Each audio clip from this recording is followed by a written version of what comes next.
Saya percaya Tuhan hadir di tengah-tengah kita, dimanapun kita berada. Dan kehadirannya akan menjadikan segala-galanya baik, termasuk saudari kita, Carolina Liu, pasti Tuhan jamah, pasti ngalami mujizat kesembuhan. Ya, senang sekali hari ini Minggu 14 April 2024 boleh bersama-sama kembali dengan Bapak Ibu semuanya. Salam kebangkitan dalam dan salam penuaian. Ya, tahun ini tema kita, tema besar adalah tahun penuaian, dan di bulan April subtema kita adalah hidup yang sehat atau healthy life, ya, hidup yang sehat.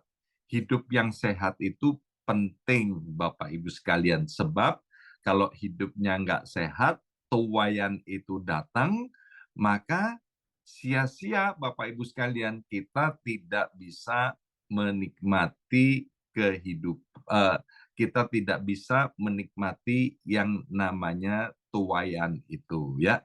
Kita penting sekali untuk merawat tubuh kita penting untuk merawat kesehatan kita penting sekali untuk merawat rambut kita yang merupakan mahkota, ya.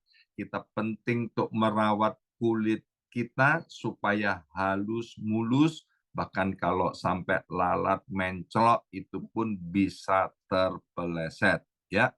Penting sekali, tapi juga penting kita menjaga tubuh ini, kesehatan ini Bapak Ibu sekalian, ya. Maka itu kita harus rajin check up, kemudian juga rajin olahraga, ya. Nah, hari ini saya tidak akan sampaikan tentang kesehatan secara tubuh jasmani, maka itu saya beri tema renungan kita pada hari ini yaitu iman yang sehat. Sebab ketika kita memiliki iman yang sehat, hidup kita akan berkualitas. Mari kita baca firman Tuhan dari kitab Titus pasal yang pertama. Nanti Bapak Ibu sekalian saya kasih PR, silahkan membaca mulai dari ayat yang kelima sampai dengan ayat yang ke-16, ya. Tapi hari ini kita akan membaca loncat-loncat supaya kita bisa lebih banyak lagi membuka ayat-ayat firman Tuhan yang lain.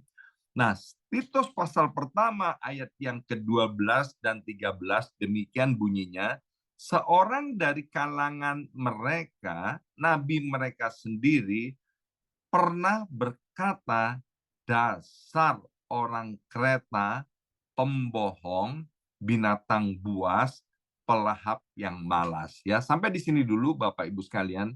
Ini merupakan surat Rasul Paulus kepada Titus, di mana Titus yang merupakan anak rohani daripada Rasul Paulus itu melayani orang-orang Kristen, melayani jemaat-jemaat Tuhan yang ada di kota namanya Kreta, ya.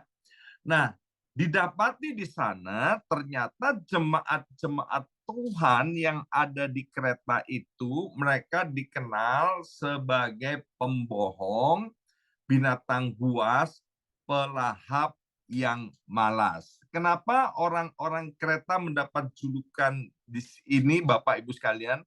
Karena orang-orang di Kreta itu selain pembohong, dia orangnya jahat, kejam, tidak punya belas kasihan, dan hidupnya kasar banget Bapak Ibu sekalian. Sehingga dalam peninggalan yang ada di kota Kreta itu, kemudian ketemu patung-patung yang menggambarkan setengah banteng dan setengah manusia. Itu adalah gambaran jemaat Tuhan yang ada di Kreta. Kemudian ayat yang ke-13 dikatakan, kesaksian itu benar. Iya, kesaksian itu benar.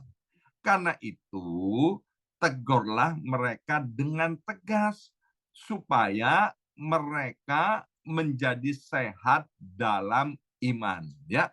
Nah, yang luar biasa begini Bapak Ibu sekalian, jemaat Tuhan yang ada di Kreta itu secara tubuh jasmani mereka itu hampir semuanya itu orangnya sehat-sehat, ya, gagah perkasa, bahkan digambarkan tadi seperti banteng, Bapak Ibu sekalian.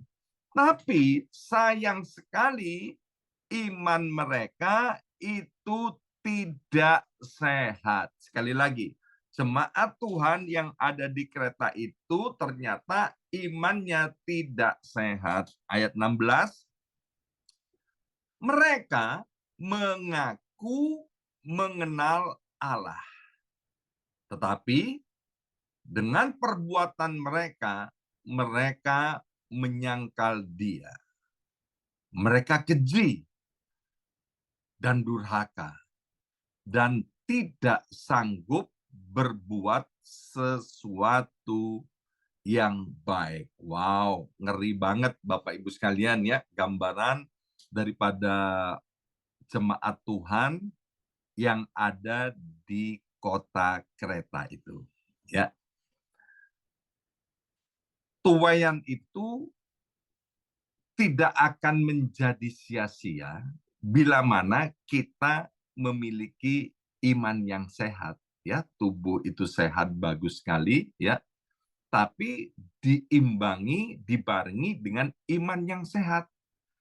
Karena ketika tubuh kita sehat, imannya sehat, maka hidup kita akan berkualitas, Bapak Ibu sekalian. Sehingga waktu tuaian datang, ya, kita dapat menikmatinya, dan kemudian hidup kita pun dapat menjadi berkat. Hari Kamis kemarin, Pastor Oni Tahapari, ya, beberapa orang kirim pesan kepada saya, bagus sekali khotbahnya, ya, tolong sering-sering diundang katanya, ya. Pastor Ona ngajarin kepada kita bahwa bagaimana Roh Kudus itu mau supaya kita itu menjadi anak-anak Tuhan yang hidupnya terhormat. Bersama saya ucapkan terhormat. 2, 3, terhormat. Jadi kalau kita punya tubuh yang sehat, imannya sehat, maka hidupnya akan berkualitas, kita dapat menikmati berkat-berkat itu, kita dapat menjadi saluran berkat dan hidup kita terhormat. Waktu saya hidup di dalam dosa, Bapak Ibu sekalian, ya, saya menuai berlimpah-limpah. Kenapa saya menuai berlimpah-limpah? Karena taburan-taburan yang saya kerjakan waktu saya masih hidup di dalam kebenaran. Tapi karena saya hidup dalam dosa, artinya saya tidak memiliki iman yang sehat, maka tuaian itu, Bapak Ibu sekalian, tidak bisa dinikmati dengan baik, ya. Dan kemudian juga tidak bisa menjadi berkat bagi orang lain. Dan hidup saya menjadi hidup yang memalukan atau tidak terhormat, ya. Tuaian itu akan jadi sia-sia, Bapak Ibu sekalian, bila mana kita memiliki iman yang tidak sehat. Karena waktu ketika kita memiliki iman yang tidak sehat, tuaian itu seperti yang ditulis di dalam Amsal pasal 10, itu akan membawa kita ini kepada hidup yang rusak, membawa kita hidup di dalam dosa, dan bahkan akan membawa kita kepada kebinasaan. Ketika iman kita tidak sehat, kita akan dikenal bukan sebagai orang yang terhormat, tapi dikenal sebagai orang yang bebal. Seperti orang Kreta tadi, Bapak Ibu sekalian, ya, mereka mengaku Allah, tapi hidupnya itu memalukan. Nah, Bapak Ibu sekalian yang dikasih oleh Tuhan, di dalam Titus pasal 1 tadi, ayat yang kelima sampai 16, hidup sehat di dalam iman itu penting sekali. Dan itu akan menjadi harus menjadi landasan dalam hidup kita sebagai orang-orang yang mengaku mengenal Allah. Iman yang sehat itu harus menjadi pengaruh, menjadi dasar dalam kehidupan kita. Nah, hari-hari ini banyak pengajaran-pengajaran yang tidak sehat, pengajaran-pengajaran yang menyesatkan, Bapak Ibu sekalian, ya. Kita tahu Bapak Ibu sekalian, semakin hari kita semakin dekat dengan yang namanya akhir zaman. Ada tarik-tarikan dua kekuatan yang besar. Yang satu tarikan yaitu supaya semua manusia diselamatkan. Tapi tarikan yang satu adalah membawa supaya kalau bisa semua manusia disesatkan dan dibawa kepada kebinasaan. Maka hal yang pertama, Bapak Ibu sekalian, kita penting untuk mengenal firman Tuhan. Bersama saya ucapkan mengenal firman Tuhan. 2, 3, mengenal firman Tuhan. Jadi iman yang sehat dimulai dari mengenal firman Tuhan. Dengan mendalam, Bapak Ibu sekalian, agar kita tidak tersesat oleh ajaran yang tidak sehat, oleh ajaran yang tidak alkitabiah, oleh ajaran yang menyesatkan. Firman Tuhan itu harus menjadi kompas dalam hidup kita, seperti yang ditulis di dalam Mazmur 119 ayat 105, yang sering kita jadikan sebagai bahan doa. Firman-Mu itu pelita bagi kakiku dan terang bagi jalanku. Ya, firman-Mu itu pelita bagi kakiku dan terang bagi jalanku. Pada zaman dulu, Bapak Ibu sekalian, ya, tidak ada penerangan seperti hari ini, ya. Jadi setiap langkah itu harus ada pelitanya supaya tidak tersandung, kita tidak jatuh, ya. Nah, kalau kita mengenal firman Tuhan dengan baik, Bapak Ibu sekalian, mengenal firman Tuhan dengan dalam, maka saya percaya kita akan memiliki iman yang sehat dan tidak akan mudah disesatkan. Kemarin hari Sabtu, saya ngobrol dengan seseorang yang hampir tersesat oleh ajaran Kristen progresif. Ya, mungkin dari beberapa kita mendengar hal ini atau kita juga sudah mendengarkan tentang ajaran Kristen progresif. Ajaran Kristen progresif itu sebetulnya sudah ada sejak zaman dulu. Cuman zaman dulu namanya Kristen liberal. Nah, sekarang ini lagi digembar-gemborkan lagi menjadi Kristen progresif. Ini hati-hati sekali, ya. Karena Kristen progresif ini mengajarkan bahwa Yesus Kristus itu bukan satu-satunya jalan keselamatan. Persis sama ketika saya baru mengenal Tuhan. Masa ya kan keselamatan hanya melalui Yesus. Lah sekian orang banyak semua, masa masuk neraka? Tuhan kita kan Tuhan yang baik. Tuhan kita kan Tuhan yang penuh dengan kasih. Ini nggak benar. Itu sempat Bapak Ibu sekalian ada di dalam hidup saya beberapa puluh tahun yang lalu, waktu untuk pertama kalinya saya menjadi orang percaya. Nah, di dalam perjalanan sebagai orang Kristen, orang percaya, saya tahu bahwa memang benar banyak jalan menuju Roma, tapi jalan menuju sorga, jalan keselamatan hanya melalui Yesus. Tidak ada melalui jalan lain, tidak ada di dalam nama lain. Keselamatan itu hanya di dalam nama Tuhan Yesus. Titik. titik dan tidak bisa terbantahkan lagi. Ya, kemarin waktu ngobrol-ngobrol, ya kan, orang ini bilang gini, wih, aku hampir loh tersesat. Aku, aku gini, aku hebat banget nih pendeta ini, ya kan, masih muda, pinter, ya kan. Jadi aku hampir percaya akan hal itu. Tapi ketika aku belajar lagi firman Tuhan, aku baca lagi firman Tuhan, ternyata orang yang ngaku pendeta ini sesat. Dia mengajarkan hal yang nggak benar. Maka itu Bapak Ibu sekalian, ya, jangan kita mudah terpengaruh dengan orang yang fasih lidah, ya kan? Kemudian kata-katanya bagus dan followernya banyak, Bapak Ibu sekalian. Kadang-kadang kita itu terpengaruh seperti itu, Bapak Ibu sekalian. Sehingga apa? Kita itu kemudian mudah disesatkan dan kita tidak memiliki iman yang sehat. Kristen progresif itu mengajarkan begini, ya kan?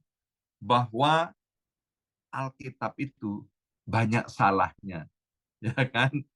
Jadi yang ini benar, yang ini nggak benar. Jadi silahkan dipilih sendiri, ya kan? Nah ini yang ini benar, yang ini nggak benar. Itu ajaran Kristen progresif, Bapak Ibu sekalian. Ya, kita punya iman, punya kepercayaan bahwa satu-satunya pedoman dalam hidup kita itu adalah Alkitab dan Firman Tuhan.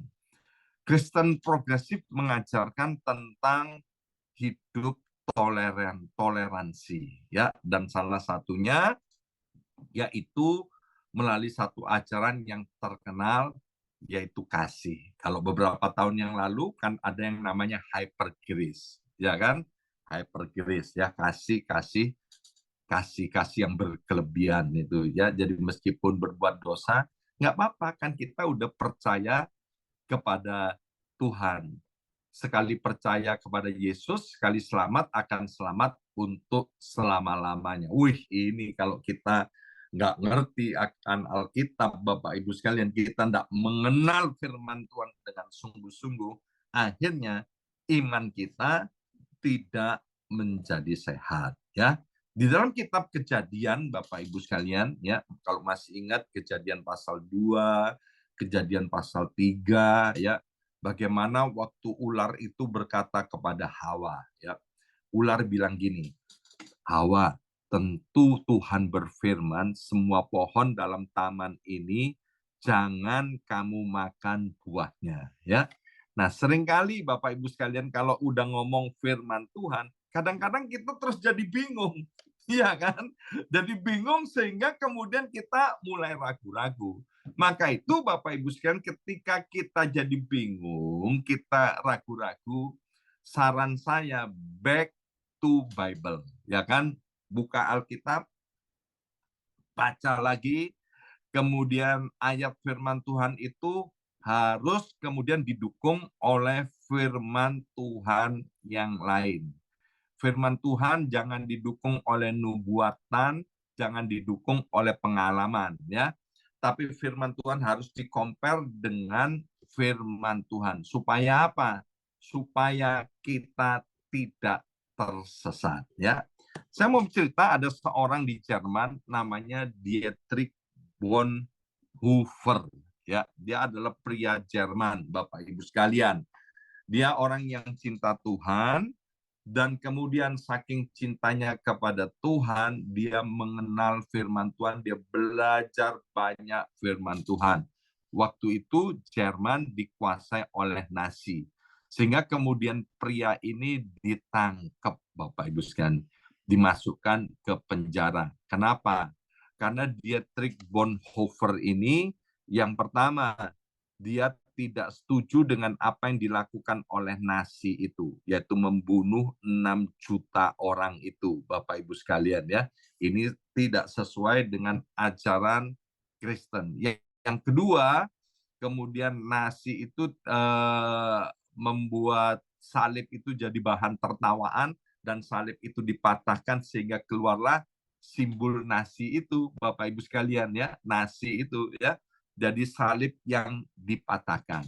Nah, kemudian Dietrich Bonhoeffer ini dimasukkan di dalam penjara, dan yang luar biasa, waktu di penjara dia terus belajar firman Tuhan. Dia tidak menjadi frustrasi. Tokoh-tokoh Alkitab, misalnya Rasul Paulus, waktu dia ada di dalam penjara, ya Rasul Paulus tidak frustrasi, tapi waktu di penjara dia memakainya untuk belajar firman Tuhan. Ingat apa yang saya sampaikan, orang yang dipenjara karena mereka beriman kepada Yesus, bukan karena dipenjara karena berbuat dosa, ya. Nah, ada dua buku yang terkenal daripada Dietrich Bonhoeffer ini dihasilkan dari perenungannya di dalam penjara.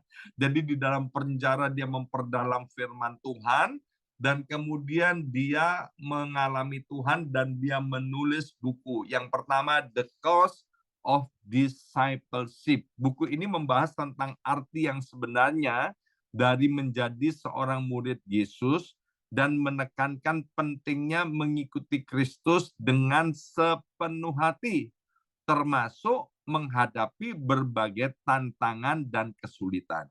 Buku yang kedua yang terkenal yaitu Letters and Papers from Prison. Kumpulan surat dan tulisan daripada Bonhoeffer selama di penjara, dan tulisan ini mencerminkan pertumbuhan iman dan pemikirannya tentang teologi, gereja, dan di situasi politik pada saat itu. Karya-karya daripada Bonhoeffer ini menunjukkan tentang bagaimana dia mengenal Tuhan dan mengenal firman-Nya. Sehingga apapun yang terjadi, dia teguh dan dia tidak tergoyahkan. Dia menjadi Kristen yang militan. Jadi yang pertama, untuk memiliki iman yang sehat, kita perlu untuk mengenal Tuhan. Ya, bukan sekedar membaca firman Tuhan, tapi mengenal. Mengenal artinya apa? Bergaul, ya. Bapak Ibu sekalian, coba kita periksa hati kita masing-masing. Adakah hari ini kita masih baca Alkitab? Atau kita bacaannya cuman di WA, ayat-ayat yang secuplik-secuplik, atau apa yang ada di sosial media? Adakah kita hari ini kita masih merenungkan firman Tuhan, membaca satu pasal atau dua pasal di dalam kehidupan kita sehari-hari? Kalau enggak, biar melalui firman Tuhan pada hari ini, ayo kita back to Bible. Kembali ke Alkitab, mengenal firman Tuhan lebih dalam lagi, merenungkannya. Dan yang kedua, Bapak Ibu sekalian, supaya kita memiliki iman yang sehat, kita itu perlu menghidupi firman Tuhan. Bersama saya ucapkan, menghidupi firman Tuhan. 2, 3, menghidupi firman Tuhan. Iman yang sehat berarti kita menghidupi firman Tuhan itu dalam kehidupan sehari-hari. Mari kita baca dari Yakobus pasal pertama ayat 22. Tetapi hendaklah kamu menjadi pelaku firman dan bukan hanya pendengar saja. Sebab jika tidak demikian, kamu menipu diri sendiri. Ya, saya sering katakan, Bapak Ibu sekalian, hal yang tersulit dari kekristenan adalah menghidupi firman Tuhan dan melakukannya dalam kehidupan sehari-hari. Ya, tapi meskipun sulit, itu bukan berarti nggak bisa. Bapak Ibu sekalian, ya, sekali lagi kemarin hari Kamis, ya, Ibu Ona mengajar tentang Roh Kudus. Roh Kudus itu yang memampukan kita. Roh Kudus itu yang mengingatkan kita. Tapi kalau kita nggak pernah baca firman, Roh Kudus mau mengingatkan apa? Jadi baca firman Tuhan, merenungkan firman Tuhan itu penting, sehingga waktu kita dalam kebingungan, maka firman Tuhan itu akan diingatkan oleh Roh Kudus sehingga kita menghidupinya. Ya, mungkin ketika terjadi gesekan. Alkitab bilang besi menajamkan besi, manusia menajamkan sesamanya. Bagi orang yang sudah menikah, gesekan itu mudah terjadi antara suami istri, orang tua, dan anak. Bagi yang belum menikah, juga gesekan bisa terjadi di mana saja, baik di gereja, di tempat pekerjaan, di komunitas. Gesekan itu selalu terjadi. Tapi bagaimana ketika menghadapi gesekan itu kita menghidupi firman Tuhan. Mulai dari jaga mulut. Apakah mulut kita mengucapkan firman Tuhan, kata-kata yang berkati atau kata-kata yang mengutuk? Karena Alkitab bilang mati dan hidup dikuasai lidah, siapa suka menggemakannya akan memakan buahnya. Ketika terjadi gesekan, apakah kita kemudian terluka dan kemudian menyimpan dendam dan tidak mau mengampuni seumur hidup kita, maka Bapak Ibu sekalian, Roh Kudus itu akan mengingatkan kita kembali untuk kita menghidupi firman Tuhan. Ya, hari ini kita belajar dua hal, Bapak Ibu sekalian. Memiliki tubuh yang sehat itu penting, memiliki kulit yang sehat itu penting, memiliki apalagi rambut yang sehat itu penting, tetapi memiliki iman yang sehat itu jauh lebih penting. Caranya gimana? Yang pertama, kita harus mengenal firman Tuhan.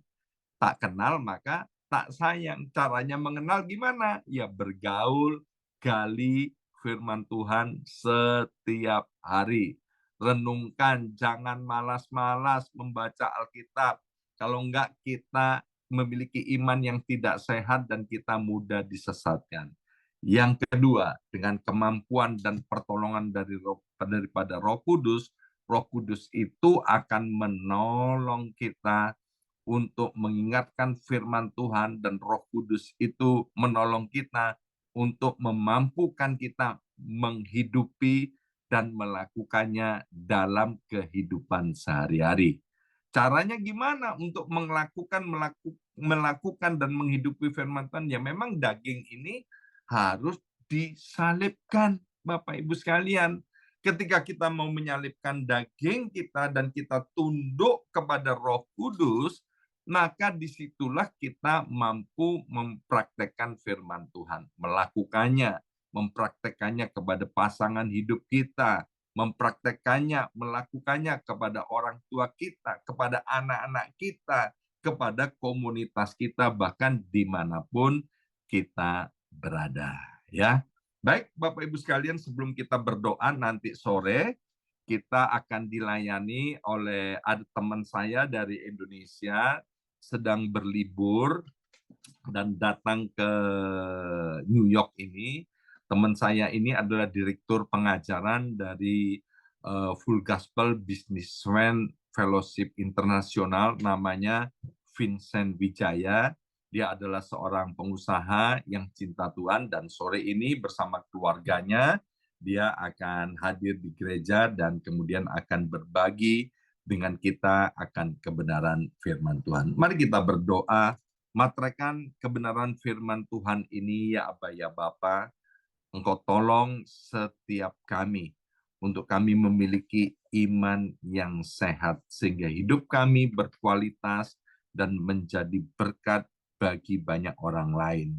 Kami juga berdoa untuk saudara kami, Bapak Vincent Wijaya, yang nanti sore akan melayani dalam ibadah onsite.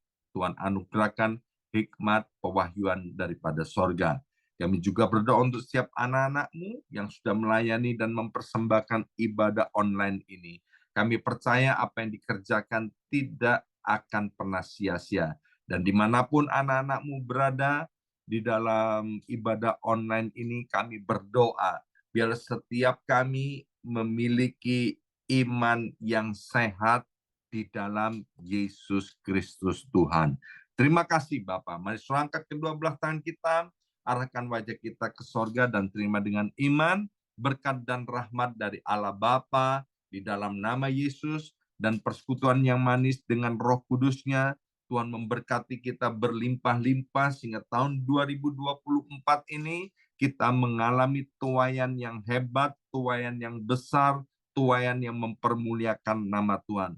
Tuhan memberkati keluarga kita, Tuhan memberkati rumah tangga kita, Tuhan memberkati keuangan kita, ekonomi kita, usaha dan pekerjaan kita. Tuhan memberkati pendidikan daripada anak-anak kita semua, bahkan sampai kepada cucu-cucu kita dikenal sebagai keturunan orang benar yang diberkati oleh Tuhan. Dalam nama Yesus yang percaya, terima berkat ini dengan iman, dan katakan amin 3 kali.